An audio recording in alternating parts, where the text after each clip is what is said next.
everyone, welcome to Under the Microscope. I'm your host, Pranoti, and today we have with us Sofia Fara Teixeira, and she's going to tell me all about how she's going to make my phones faster and my laptops faster, and by that extension, all the devices faster. And I'm going to ask her all kinds of questions related to material science. So Sofia is a postdoc. She's a postdoctoral researcher at the CIC Nanogoon Institute. And I'm going to ask her what does that stand for as well. It's in Spain. It's in the northwest of Spain-ish, sort of.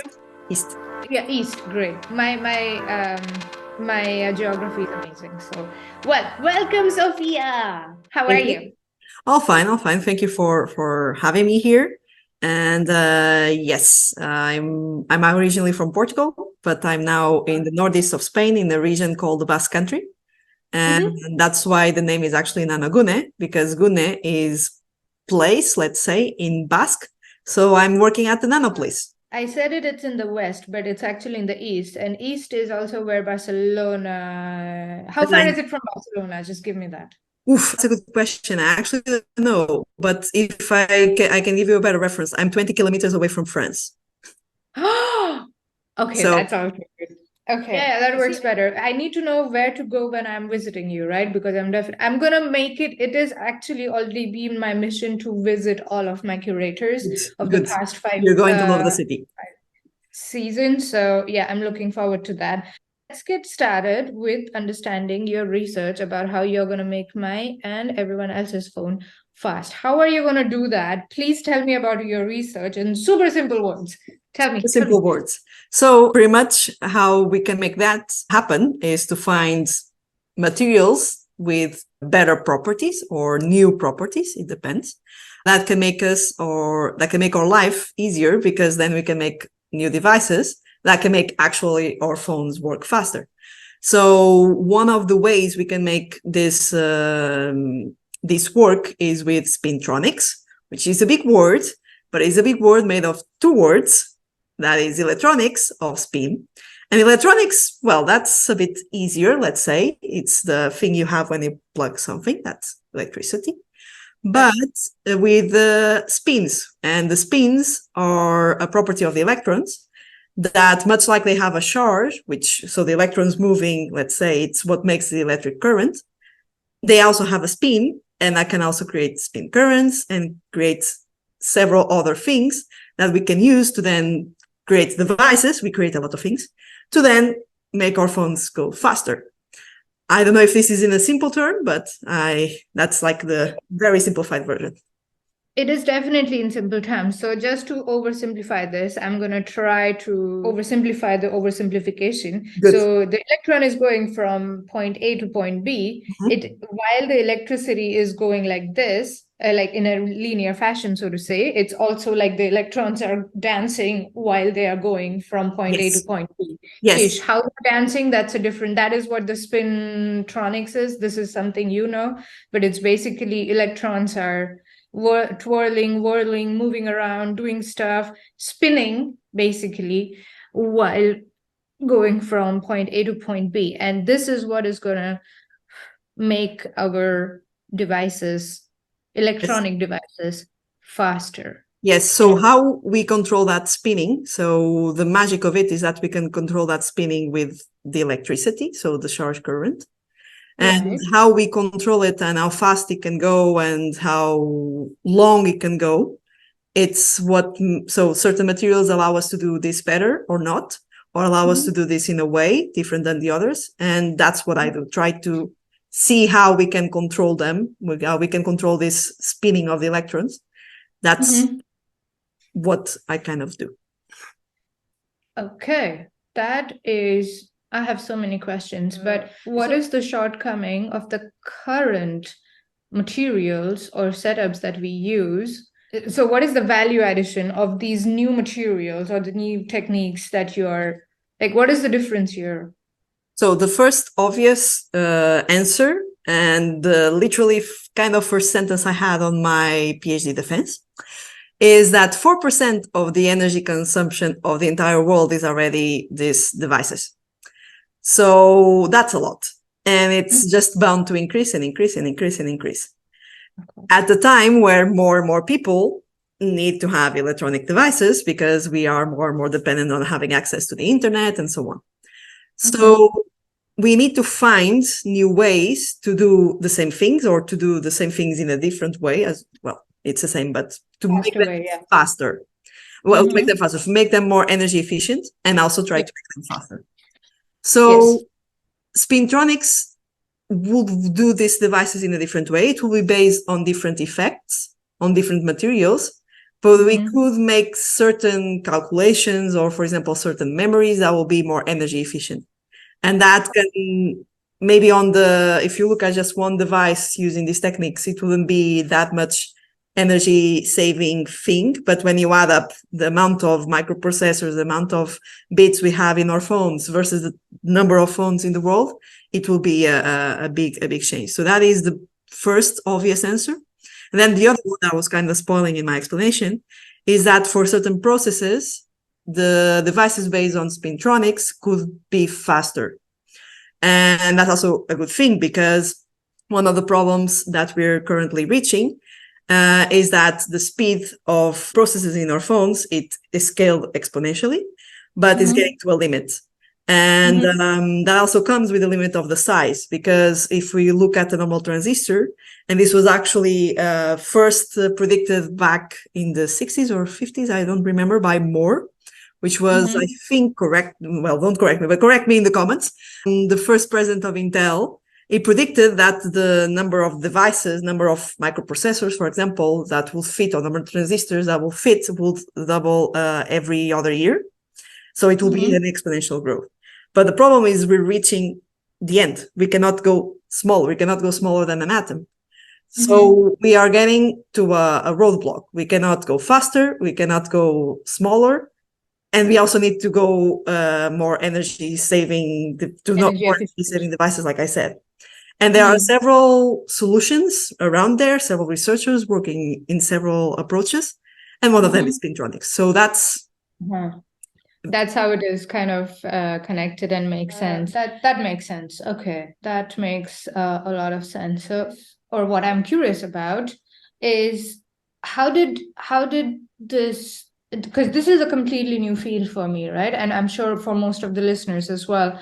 So how did you end up being a postdoc 20 kilometers from the French border in Spain and doing this research in spintronics with electronic and magnetic properties of the material? So please tell us about your career journey so far. How did this happen?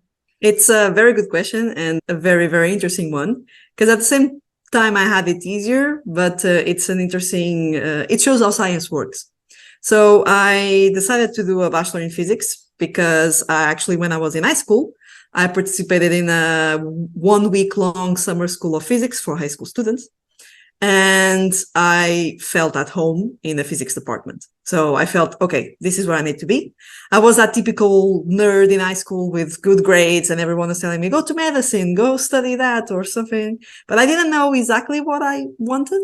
It was either maths or engineering, something like that. But then I was in the physics department, and so I was like, it's this. And in the bachelor in physics in my university in Porto, in northern Portugal, there is something called extracurricular internship programs. So you can spend the second semester of the year, so from February until July, sort of, working with a postdoc, with a PhD student, with a professor, with whomever wants to have students join their labs, or if it's theoretical, their computers, let's say, lab code. And so I sign up for an internship that I don't remember the exact wording, but it was like energy conversion based on cars, on the automobile industry. And I remember my friends that were more into theoretical physics saying, you signed up for that? That sounds so engineering, like, whoa. And I was like, well, but the effect sounded interesting. Thermoelectric effect, that sounds cool. And I had an interview with the professor. Spoiler alert, it ended up being my PhD supervisor. I got it. I got that internship. And what we were doing was to work with thermoelectric with the thermoelectric effect, which is something, okay, detour, we're working on spintronics, but now thermoelectric effect, something, so it's a property that certain materials have that converts, well, all materials, but some do it better than others, convert electricity into heat and vice versa. So now you may understand where cars come from, because if you had a long drive and you put your hand in the car, in the car, it's going to be hot. So it's trying to take advantage of this waste heat around us. That is, I think the number I used to say in talks back in my bachelor's and master's was 60%. So there's a lot of energy around being wasted. And so my internship was trying to optimize the geometry of these devices. And that evolved into trying to optimize the materials. And that was until I had to decide what to do for a master thesis, still with the same professor, working the 3 years. And it was like, oh, for a master thesis, we can try something different, because if it doesn't work, the goal of a master thesis is for you to know how research works, to go to a lab, to gain experience, to learn, because you're a master student. So I don't know if so that it was 2016, 2017. So the Nobel Prize in Physics in 2016, it was for topology. You know what? The materials you've been working with are topological insulators. Do you want to try and study these materials for this thing? And I was like, yes, let's do it. So that's how I started working with topological insulators, measuring their electronic transport properties, because that was the big background of my group. And then some reports starting to appear, combining them with magnetic materials. And another big background of my group was magnetic materials and like spin valves, and again, spintronics. And so I started combining both of that background. And when it got to deciding what to do for a PhD, I was like, okay, I like working with my supervisor. And for a PhD, for me, and what everyone said, and I agree 100%, one of the most important things, if not the most important, is the relationship with your supervisor. Having someone behind you that when you're at your lowest and everything is going to hell in the lab, it's still, no, go, continue. It's like that understands you. And I had that because I was working with him for 4 years already. We continued on the topic. And we continue to explore these materials that we're fabricating as a thin film, so nanometer scale, with the magnetic materials, with all the expertise of the group and expertise of my other co-supervisors that were also, I spent some time in London, so also went there to do some measurements. And that's how I ended up working in Spintronics. So I went from thermoelectrics to, these materials also do something interesting. Let's look at that. Oh, if we combine them with something we know, let's look at that. And this is where I am.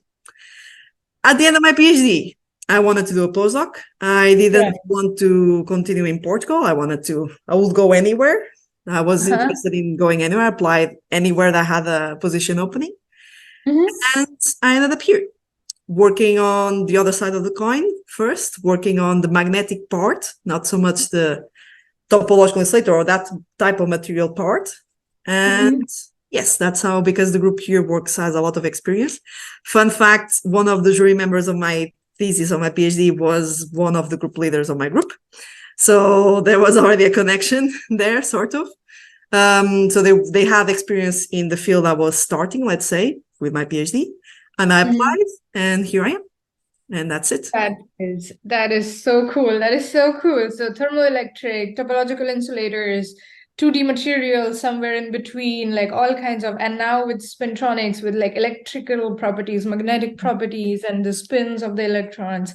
That sounds really, really, really cool, I have to say. It sounds very cool.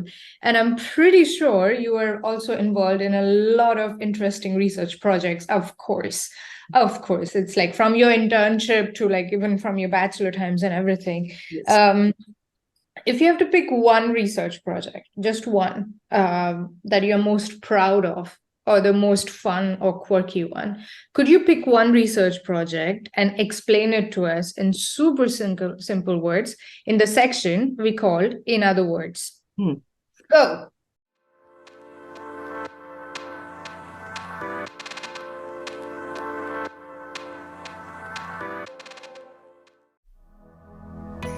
Hey there, podcast listeners. Are you looking for a fresh podcast that dives into the realms of scientific wonders, shares unique career advice, and where you can learn about the stories of guests who made real scientific discoveries possible?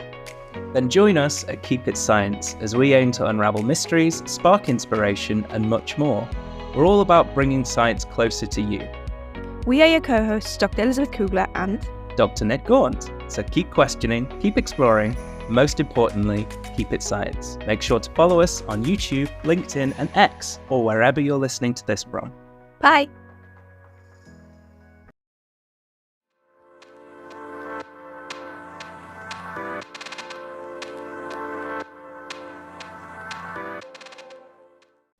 So it's hard to decide on one.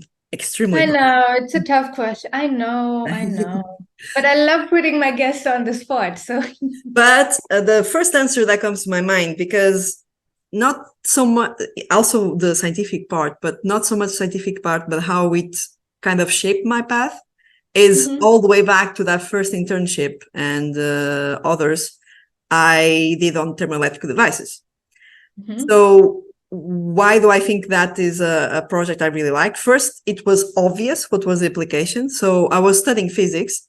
I didn't want, I don't have a profile for an engineer, but I still wanted to know that my work could have an application.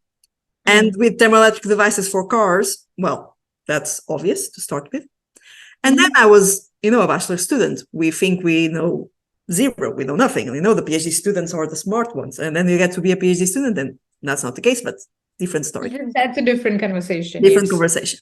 So I was doing some simulations, all happily learning how to simulate stuff in the software I was using, understanding what is the thermoelectric effect, all those equations and all that.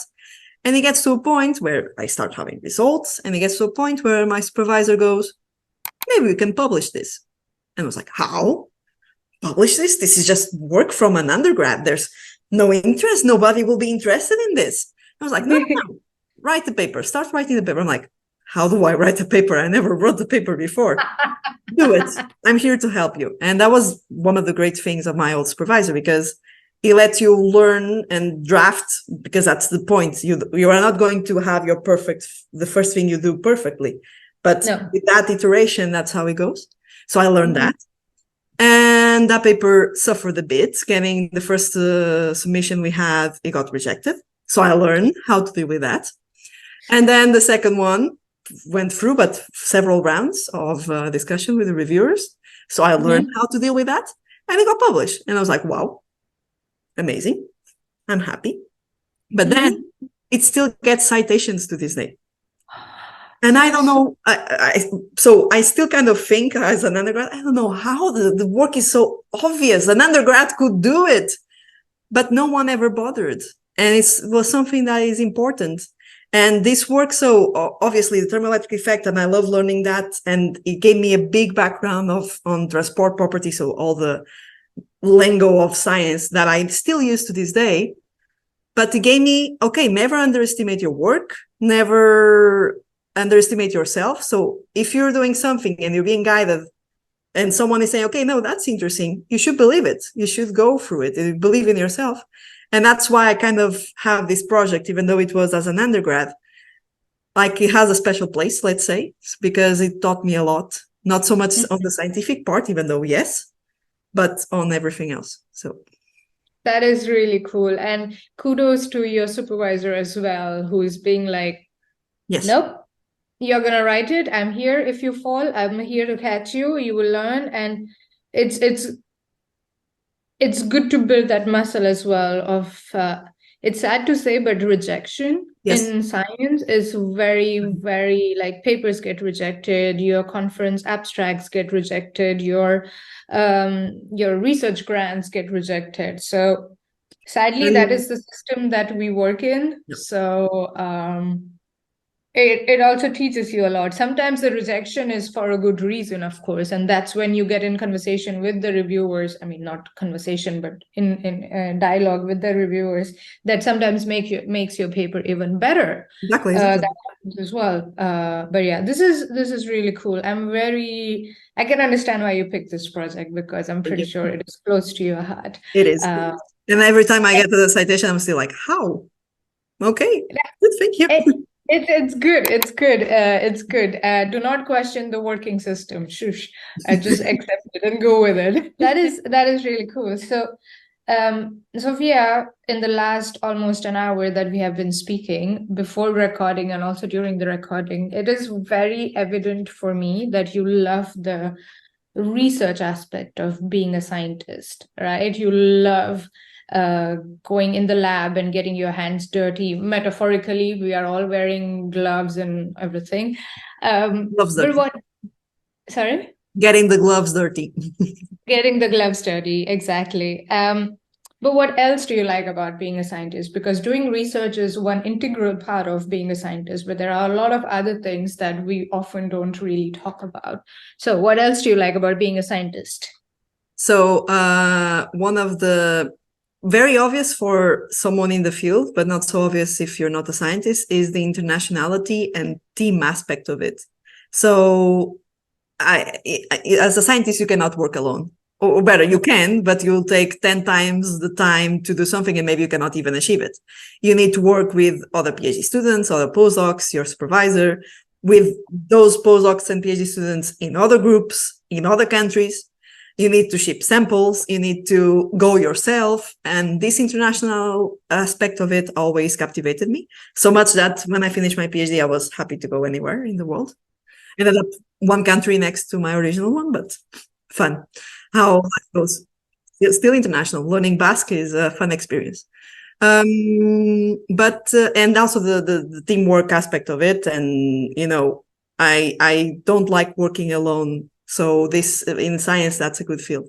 But also the traveling and going to, because you have, as a scientist, people don't think that. We think we are closed up in the lab, always running experiments and measuring. And we do that, but most of the work of a scientist is to, this sounds bad, but sell ourselves. We need to show our results. We need to show it by publishing. We need to show it by going to conferences. We need to show it by visiting another group and measuring there and sharing knowledge. And a lot of this sharing knowledge involves traveling, involves going to a conference in another continent and so on. And I really like that because I also really like traveling. So it overlaps really well. Another aspect of it, I call it, well, that's a lot to do with research, but it's the main basis, is the adrenaline. I call it an adrenaline for the mind, because when you finally figure out that result that you've been trying to figure it out, and when you finally you do a measurement and it's like, oh, this is the last piece of the puzzle that was missing. I can finally understand this. Because a lot of the times research is like you have the layout of the puzzle, you know what it should look like or what it can look like, and then you start gathering the pieces and there's a lot missing or they don't fit and you need to rotate them, you need to find how it fits. And when you finally find it, it's like, poof, it's a rush. It's like in a roller coaster, the feeling, I'm not a big fan, but what people say, like when they go randomly down, it's like, oh, that rush is fantastic. So I also really like that. And it's like an addiction in a sense, like you figure out something, you finish a project and you want to start the other one, or you do both at the same time because you want to have this rush of understanding the world around you. And that's amazing. Yeah, absolutely. Recently, I've been thinking about this adrenaline rush or this fascination of that moment when it clicks, when it all comes together. And that is I remember that. Every scientist remembers that when that happened for their master thesis or PhD thesis or any of the projects, postdoc, anything whatsoever. And I remember during my master's when I was growing the graphene, back then we were still growing graphene with chemical vapor deposition. And this was in 2013, 14, 10 years ago. Wow. It was a long time ago. And I remember, of course, we were in the clean room. I was in the clean room. I think I was alone there. And I opened the furnace and I could see the graphene on the copper because the rest of the copper oxidizes. So there is the contrast. So if your graphene flakes are big enough, you can see them with your naked eyes. And for a second, I thought, okay, is my sample dirty? And then I realized, No, this is actually graphene. And it was so cool. I Yes. really had to get out of the clean room suit and go out into the, like, by the lake that we had, and it just to calm down a bit, because it was like, yes, finally. It's that joke and that we want to run around screaming Eureka, and we want to. It is true.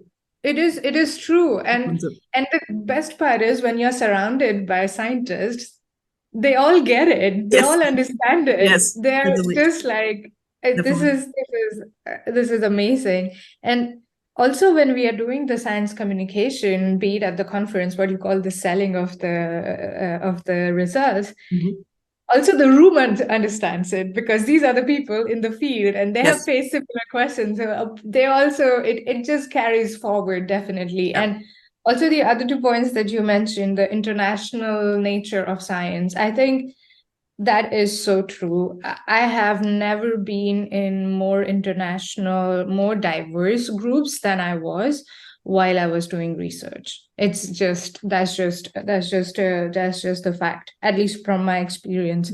And some of the most traveling people that I know are scientists. They are the ones who are always traveling, be it for conferences, be it for project meetings, be it for visiting other labs, other people, other institutes, and so yeah, traveling and being a scientist, that goes hand in hand. This is very, very, like, at least from master onwards.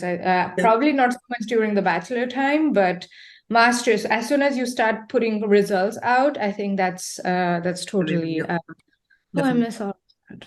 That is so cool. I'm so happy for you. Yay. Thank you. Yeah, sometimes you need other people to tell you, oh, your job is cool, so that you actually realize, it is very cool. It is very cool. So we talked about the good sides of your job. Of course, there are downsides as well. So if you had 3 wishes to improve your research experience, what would you ask for? And I'm not promising anything here. Disclaimer. Otherwise, I will come after you. Sworn to the oath. So I don't know. One of the first, like you said, science is very diverse, but still not enough. Not enough, no. Still not enough. And I feel like it's getting better, but there is still a stereotypical image that people have of what a scientist is. That's not true. Like, I'm probably not except being a nerd, that's stereotypical and true. I'm probably not the stereotypical image a lot of people have of a scientist. And that is not ideal, because I've noticed the more diverse a team is, the greatest things are achieved, because they come with new ideas from their background. They come, for example, me working with thermoelectrics all the way to Spintronics. I have the background knowledge of thermoelectrics, and maybe it's not expected for other in that field, and things like that. And I think we should have more diverse people at the table. And also more empathy, because not everyone will behave the same as a scientist. Like, some people are more introverted, some people are more extroverted. Some people like to ask questions after a talk. Others like to go after, find the speaker and ask all the questions, ask them all the questions. So diverse profiles exist, and we need to kind of accept them and have empathy for each other, not just, okay, this is how it should do, and this is how you should be. And that's not a great thing in science. Another thing I would say is not to look so much in the numbers. We have a lot of published, especially as a postdoc, publish or perish, that famous sentence. And it's getting better. My group here is an example, and it's getting better. We're starting to look past just the numbers. Sure, the numbers, number of citations, papers, age index, it's important, but it doesn't define someone as a scientist. They can be great in the lab and be really bad at writing, but that doesn't mean they're bad scientists. They can accomplish great things. And looking into these other, let's say, parameters of a person, of a scientist, and take them into consideration, I think we should start doing that and be like the standard, not just looking at the numbers, because it creates this pressure. And instead of focusing on doing good science, I focus, or my colleagues focus on, okay, I need to publish, I need to find what is the thing and publish, and rush for the science. You don't even enjoy it. And that's one of the things I will definitely change. Yeah, absolutely. Absolutely. Yes, science is diverse, but it could be a lot better. It could definitely be a lot better. I totally agree with you on that. And this published in Paris, I think this is now changing slightly. It is going in the right direction. It's very slow. The progress is very slow, but it is going in the right direction. So those are your two wishes. You still have a third one, Sophia. I can't complain now because and I can say that's in general for Spain, but especially here in the Basque Country, there's a lot of science is regarded as an important thing. I think science is regarded as an important thing everywhere, but then the money doesn't see that. And here I have funding, I have a great institute, I have technicians support and so on. But I've worked like in my PhD and I wanted to do that. I had that idea. Let's do this. Oh, we can't. Why? Because you don't have access to that machine, or you cannot do that, and we don't have that target, and it costs a lot. And that kind of barrier, it will exist always. But if in an ideal world, if I could have a genie granting me 3 wishes, I will remove that barrier and make science a bit more accessible in that sense. So not so much dependent, not on money, because it will depend on money, but more access to realize what are the ideas that people have, let's say, if that makes sense. Absolutely. Yeah, that makes complete sense. Not just in terms of money, but also in terms of like facilities and having access to those instruments or those materials or those data analysis softwares. It could be everything that goes with it. So that you can spend more time on doing the research and just focus on that. So yeah, all 3 very valid wishes. I hope they all come true sooner rather than later, fingers crossed. And before I let you go, Sophia, this has been a fun conversation, but before I let you go, I have one last question, and that is about part of featuring on Under the Microscope is also you get the keys to the Real Scientist Nano Twitter account for an entire week. So what can the followers, the more than 3,200 followers, expect? I know. Not nervous at all. No, it's good. These are all the audience who are dedicated and they want to hear about the materials and nanoscience. So what can they expect in the week that you're taking over the account? So I will try to take you literally also into the clean room. I need to talk with the technician, but I will try to show you what is my experimental work. So what I do on a day-to-day basis. So I will take you, for example, to the clean room to show how I fabricate my materials, my devices. I will take you to how I prepare them to measure, and I will show you how we measure.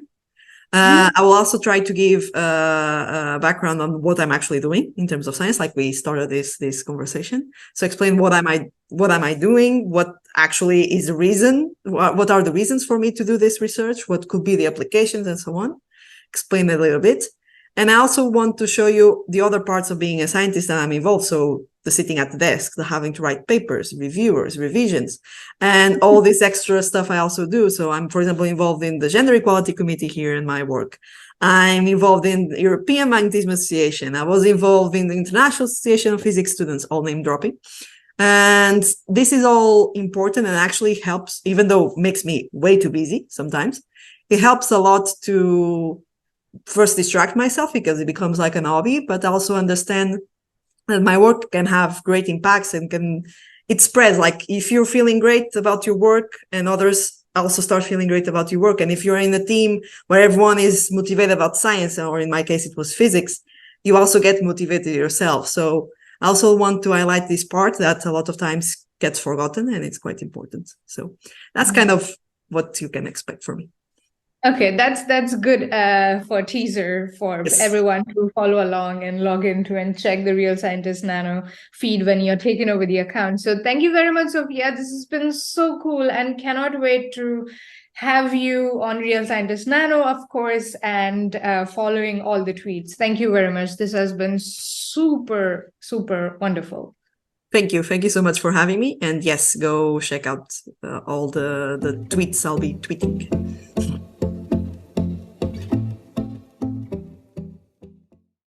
Thank you for listening to yet another episode of Under the Microscope. If you like this particular episode that you just listened to, feel free to check out our other more than 200 episodes with amazing scientists from all around the world, materials and nanoscientists, and do let us know what kind of science, what kind of material science you would like to hear more about, and we will try to get you a guest accordingly. Thank you for listening yet again. Really appreciate your support. And hey, do consider joining our mailing list. The details are in the episode description. Thank you. See you in the next episode. Bye.